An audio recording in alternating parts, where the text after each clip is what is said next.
So standard cell potentials are great, they're all in the table and everything. That's the potential where the ion concentration is 1 mole per liter. Is that something that happens commonly? No. A lot of things are not even soluble at that level, right? So for this reaction, we have zinc and copper ion going to zinc ion and copper, and this has a standard cell potential of 1.1 volts. How will the cell potential change if the concentrations are different? What if the copper ion concentration is 2 molar, which is larger, and the zinc ion concentration is 0.01 molar, which is lower? What does Le Chatelier's principle tell us? It'll shift to the right, because we have a higher concentration of reactants and a lower concentrations of products. That's going to drive this to the right, which should make this more positive. Does that make sense?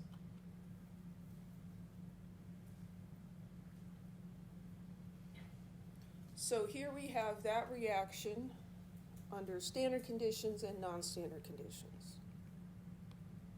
So standard, we've got 1 molar concentration of ions in each, and the voltmeter is giving us the standard cell potential. Here, the copper ions are increased in concentration, and the zinc ions are decreased in concentration, which is going to shift the equilibrium and cause the electrons to go towards the cathode more strongly, and the cell potential is 1.17 instead.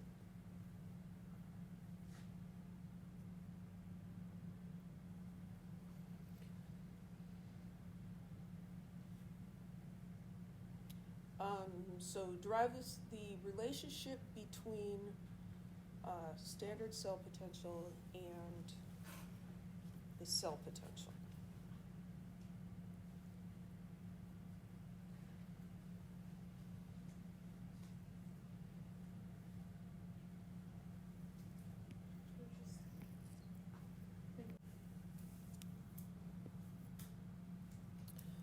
So standard free energy change is equal to negative NF times the standard cell potential. And it is also true that the free energy change is equal to NF times just the cell potential, not standard. So we can sub these into this equation. So for delta G, we've got negative NF E cell, and that's going to be equal to the standard, which is negative NF standard, plus RT natural log of Q.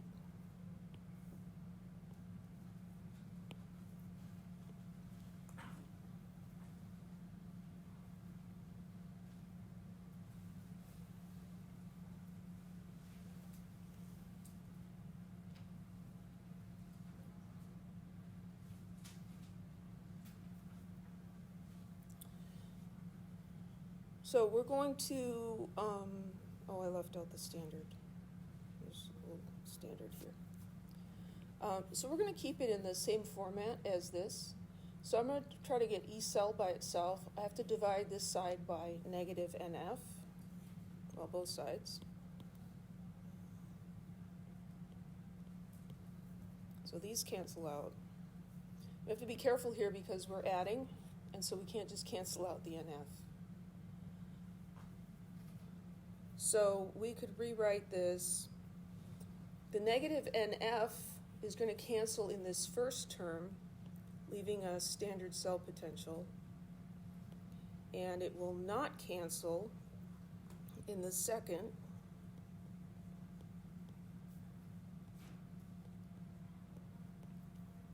Right, and that's kind of awkward. So let's bring that negative up here. So this is minus.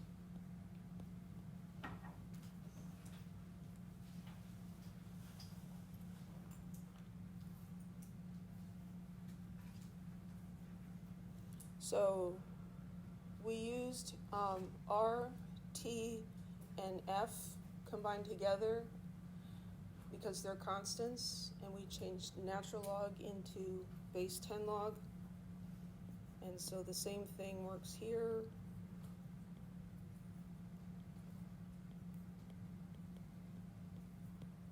But isn't it not standard temperature? Well, it could be not standard temperature, but unless specified otherwise, these are happening at room temperature.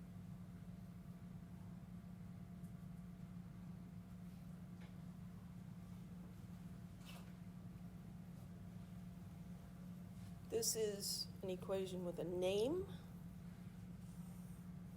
That is the Nernst equation.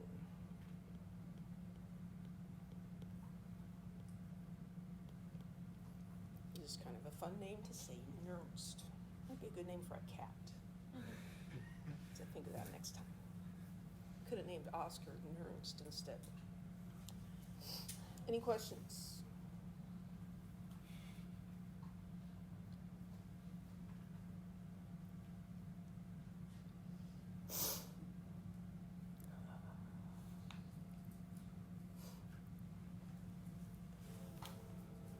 So the Nernst equation, we have E cell is the cell potential in volts, E naught is the standard cell potential in volts, N is the number of moles of electrons transferred in the redox reaction, and Q is the reaction quotient. Calculated the same as K, but not equilibrium concentrations.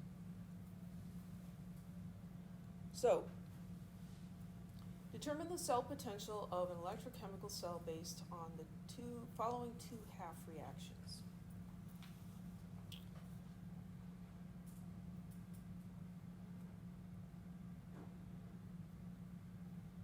So we're not given anything useful like standard cell potentials. So we gotta look those up.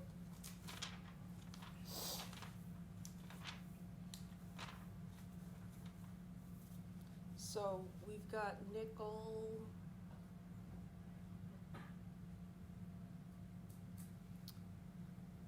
Nickel going to nickel 2 plus, so that's the oxidation. In the reduction table, it's negative 0.23.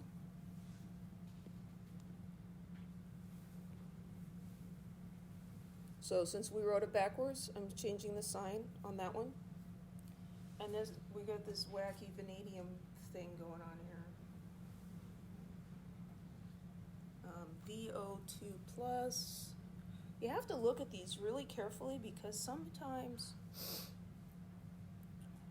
there's some that look similar. This one has a very interesting cell potential of 1 volt.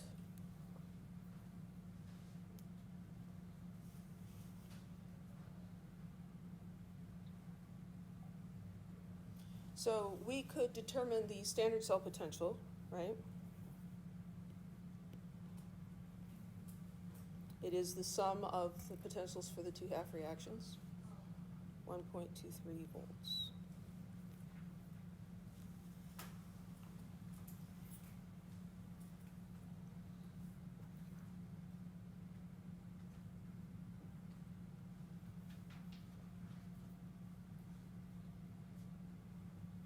So the equation we want to use is the one we just looked at. E cell equals E naught cell minus 0.0592 base 10 log of Q over N. So we need to calculate the reaction quotient, and we're given concentrations. Can we do it from what we've got right here?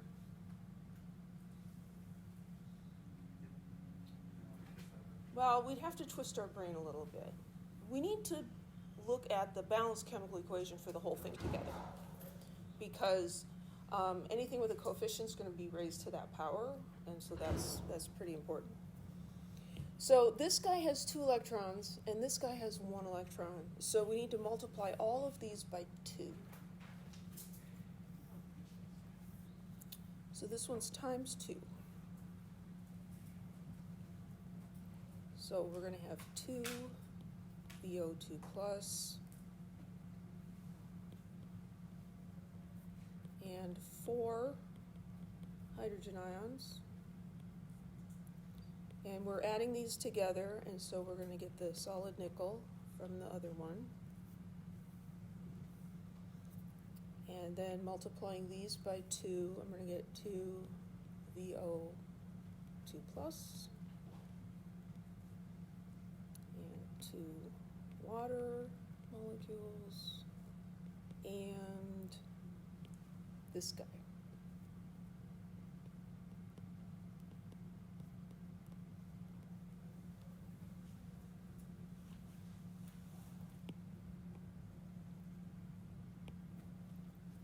So I took this one and multiplied it by 2 because I need the number of electrons to be equal so that they cancel out. So what's N? N equals 2. So now we can calculate Q. Let's write out the equation for Q. Q is going to equal the products concentrations raised to the power of their coefficients divided by the reactants. So we've got the concentration of VO2 plus squared.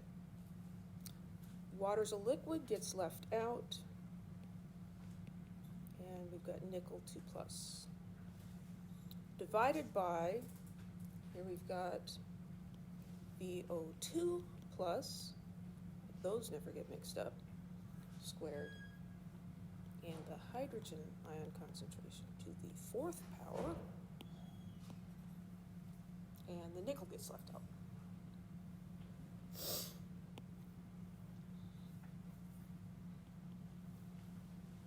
Now we want to be careful that we match the concentrations up correctly. So VO2 plus, that's this guy here, 2 molar. That's 2.0 squared. The nickel ion is 2.0 divided by the VO2 plus, which is 0.01, also squared, and the hydrogen ion concentration is 1,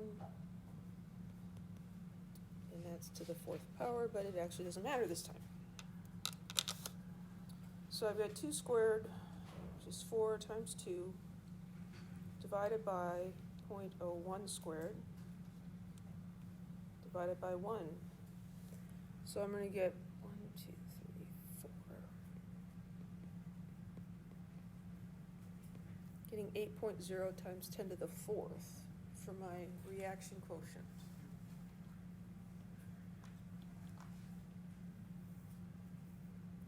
So the cell potential for these concentrations will equal the standard cell potential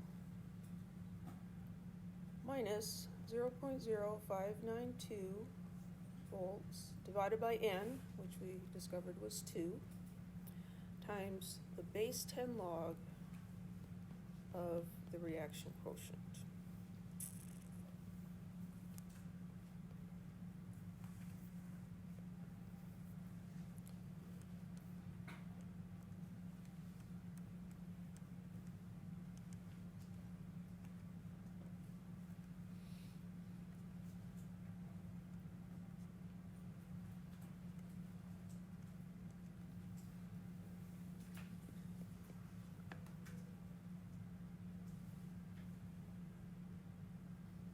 So I'm getting 1.08486, etc.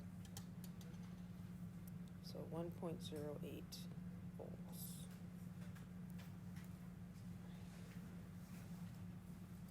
Any questions?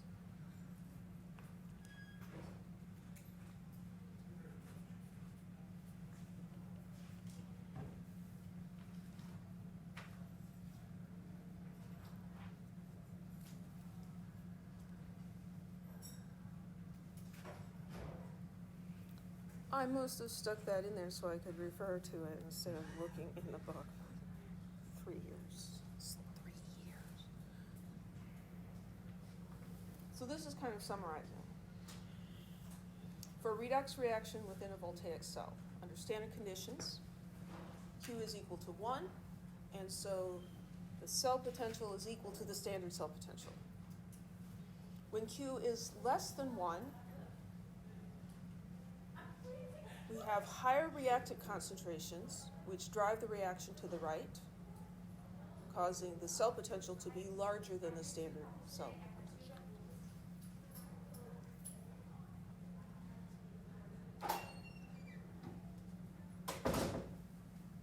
When Q is greater than 1, we've got higher product concentrations driving the reaction to the left, making E cells smaller than under standard conditions. At equilibrium, Q is equal to K, and the reaction has no tendency to go in either direction, and the standard cell potential is 0. Which is why batteries die when the reactants are depleted. They get to equilibrium, and they're done.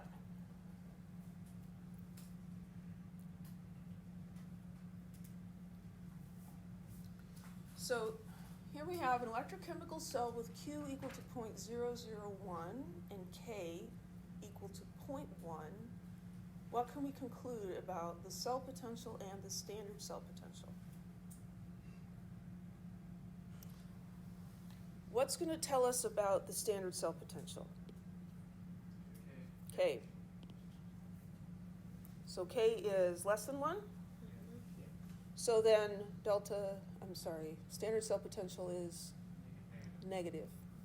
So we can get rid of this one and this one. And Q here, is this greater than K or less than K? It's less than K. It's less than K because the reactants are greater and the products are smaller, right? And that's going to make the reaction go toward the products, right? So it's going to cause the cell potential to be positive.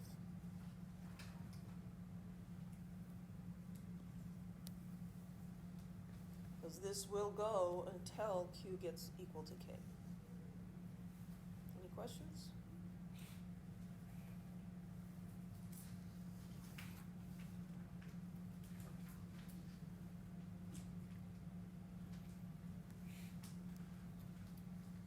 So we can actually construct a voltaic cell in which the two half reactions are the same. But because of a difference in concentration, it will have a voltage and current will run. So here we have copper and copper-2 ions going to copper-2 ions and copper. And that doesn't look like it would really do very much. But it is not at equilibrium. The standard cell potential for this is 0 because we have the same half reactions added together. One's positive, one's negative. They cancel each other out. But the cell potential here is not 0. So how do we calculate the cell potential?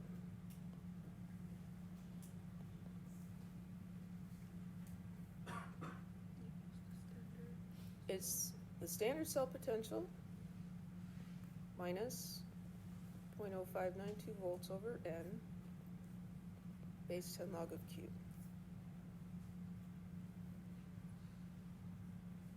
So Q is going to equal the copper ion concentration in the products divided by the copper ion concentration in the reactants.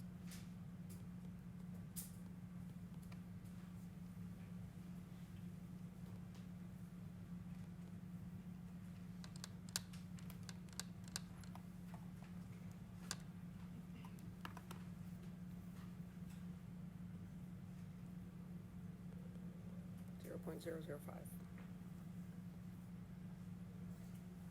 What's N? 2. So we look at how does Cu get to be Cu2+, by losing 2 electrons. So N is equal to 2. So we've got standard cell potential of 0, n is 2, and we've got the log of q, which is 0.0050.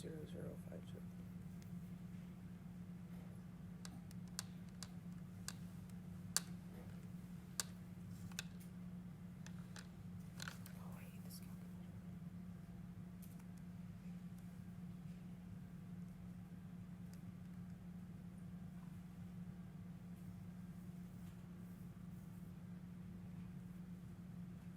Zero point 0.068 volts.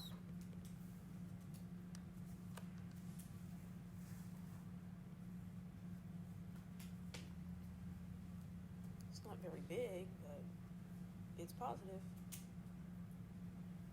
Any questions?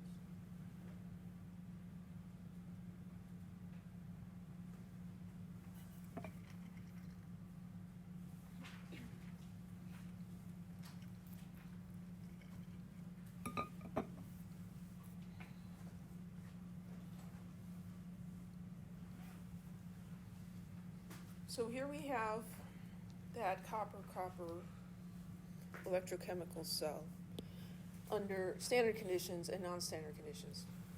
So here the concentrations are the same on both sides. And it makes sense that nothing's really going to happen, right? Because nature tends to go towards everything being equal. And these are equal. Here we have low concentration of copper ions here, high concentration of copper ions here. So this is going to move in a direction to lower the high concentration and raise the low concentration. So this solution becomes less concentrated as current flows, and this becomes more concentrated. It's a little bit like osmosis, right? But without the membrane.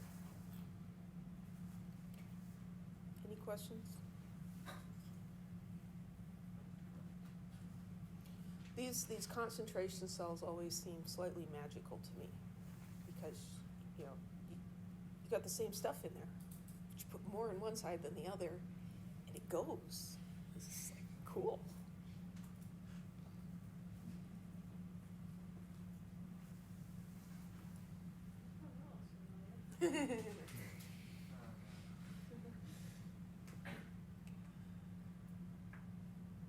So, electrochemistry is about much more than batteries. It actually plays a big part in your body functioning well.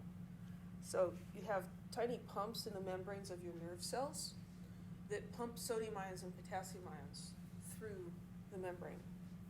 So in this example, we have potassium ions being pumped to the extracellular fluid and sodium ions being pumped to the cell interior. And those pumps establish a gradient. So you have the sodium ion concentration is higher on the outside, potassium ion is higher on the inside, and so there's a chemical potential that forms across that membrane. And it's negative 70 millivolts, so 0.007 volts. I'm not a biologist. You guys probably know a lot more about that than I do. When the nerve gets stimulated, the channels open, allowing sodium to come in, and that causes the potential to rise briefly from negative 70 up to plus 30 millivolts. So we're down here, comes up here. Then other channels allow potassium to leave, and then the potential returns to near the resting potential. Takes a little bit to come up. That spike in electrochemical potential across the membrane triggers a similar spike in a neighboring segment of the membrane. And so this signal can travel down.